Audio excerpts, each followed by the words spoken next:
Assalamualaikum warahmatullahi wabarakatuh. Hamdan wa syukranillah, amma ba'du. Hai sahabat Qudofah, bagaimana nih puasanya? Masih kuat kan? Semoga Allah Subhanahu wa Ta'ala senantiasa memberikan kesehatan untuk kita semua ya. Amin. Pada kesempatan kali ini, izinkan saya Almaira Jaziratul Yu'la dari kelas 3 Gaza untuk menemani santap sahur di Ramadan hari ke-13 dengan sebuah kisah dari Salman Al-Farisi. Salman Al-Farisi adalah salah seorang sahabat yang berasal dari Persia, sebuah desa yang saat ini berada di Iran. Itulah kenapa dirinya disebut sebagai Al-Farisi. Di kota kelahirannya, Salman bertugas menjaga api. Hal ini membuatnya menjadi salah satu orang dengan kedudukan sosial tinggi di tempat yang didominasi oleh orang Majusi tersebut. Perjalanan Salman hingga bertemu Islam cukup kompleks loh untuk dibahas, karena di dalamnya juga tersimpan berbagai hikmah dan pembelajaran. Apa saja hikmah dan pembelajarannya? Yuk kita simak bersama. 1. Berusaha mencari kebenaran dengan sebaik-baiknya. Allah akan menyambut orang yang mencari kebenaran. Saat seseorang melangkah menuju Allah, maka Allah akan mendekat 10 langkah kepada kita. Namun, tentu saja kita harus berusaha melangkah menuju Allah terlebih dahulu. Sebagaimana cerita perjalanan Salman mencari kebenaran, meskipun berasal dari kota yang didominasi oleh orang Majusi, pada suatu masa Salman merasa ada hal yang membingungkan dari agamanya tersebut. Hingga suatu hari, Salman melihat gereja dan masuk ke dalamnya. Di sana, Salman melihat orang yang sedang berdoa dan terkesan dengan cara berdoa mereka. Hal ini kemudian Salman ceritakan kepada ayahnya. Salman mengatakan pikirannya bahwa agama Kristen lebih baik dari agama Majusi. Akibatnya, ayah Salman merantainya. Namun, Salman berhasil melarikan diri hingga ke Syam. Disinilah pencarian kebenaran Salman dimulai.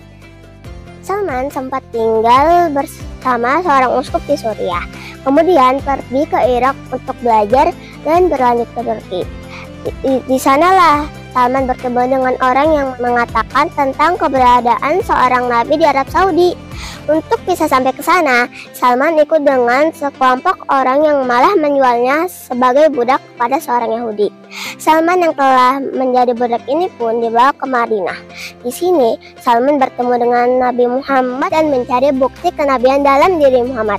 Begitu yakin akan kenabian Nabi Muhammad, Salman beriman dan masuk Islam.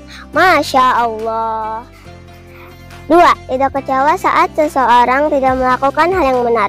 Setiap orang pasti memiliki kesalahan, termasuk orang yang dipandang baik sekalipun. Hal ini pun dialami oleh Salman saat dia tinggal di Suriah bersama seorang uskup. Salman melihat bahwa uskup yang disebut sebagai uskup terbaik itu biasa mengumpulkan uang untuk amal, akan tetapi uang tersebut malah dia gunakan untuk dirinya sendiri. Salman merasa bahwa uskup tersebut adalah orang jahat dan sangat membenci uskup tersebut. Akan tetapi, setelah uskup tersebut meninggal, penggantinya adalah uskup yang sangat soleh. Salman sangat menyayangi uskup baru ini. 3. Kaum muslimin harus membantu mereka yang baru masuk Islam. Dalam Islam, dakwah tidak hanya terbatas ucapan atau omongan saja.